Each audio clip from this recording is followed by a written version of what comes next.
ಇವತ್ತು ಕರ್ನಾಟಕ ರಾಜ್ಯ ಸರ್ಕಾರಕ್ಕೆ 1 ವರ್ಷ ತುಂಬಿದೆ. ತುಂಬಿದಂಥ ಸಂದರ್ಭದಲ್ಲಿ ಇವತ್ತು ರಾಜ್ಯದ ಜನರಿಗೆ ಕೊಡುಗೆ ಕೊಡ್ತಾ ಇರತಕ್ಕಂಥದ್ದು ಏನಂದರೆ, ವಾರಕ್ಕೊಂದು ಕೊಲೆ, ಮಹಿಳೆಯರಿಗೆ ಸುರಕ್ಷೆ ಇಲ್ಲ.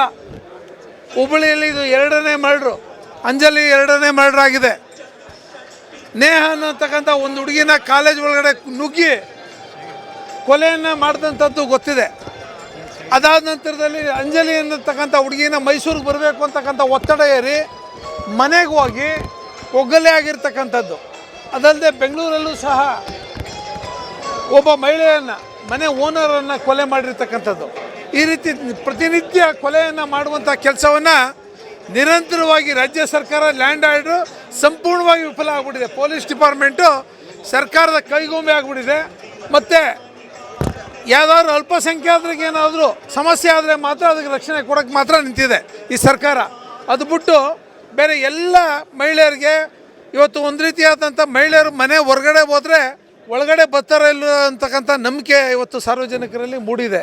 ಅದಕ್ಕೋಸ್ಕರ ಈ ಕೂಡಲೇ ರಾಜ್ಯ ಸರ್ಕಾರ ಇದ್ರ ಬಗ್ಗೆ ಯಾಕೆ ಕ್ರಮ ತಗೋತಾ ಇಲ್ಲ?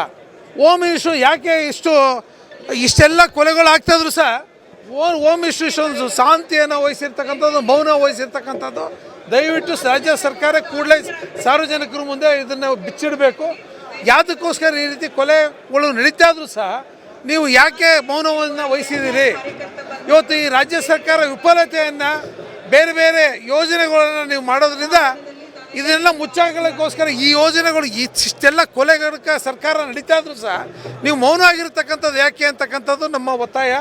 ಮತ್ತು ಕೂಡಲೇ ಇದ್ರಿಗೆ ಕೇಂದ್ರ ಸರ್ಕಾರ ಇದ್ರ ಮೇಲೆ ಒತ್ತಡ ಇರಬೇಕು. ಇದೇ ರೀತಿ ಕೊಲೆಗಳು ನಡೆದರೆ ರಾಷ್ಟ್ರಪತಿ ಆಳ್ವಿಕೆಯನ್ನು ಸಹ ಆಗಬೇಕಾಗತ್ತೆ. ಲ್ಯಾಂಡ್ ಆರ್ಡು ಸಂಪೂರ್ಣವಾಗಿ ರಾಜ್ಯದಲ್ಲಿ ವಿಫಲತೆಯನ್ನು ಕುಸಿದು ಬಿದ್ದಿದೆ.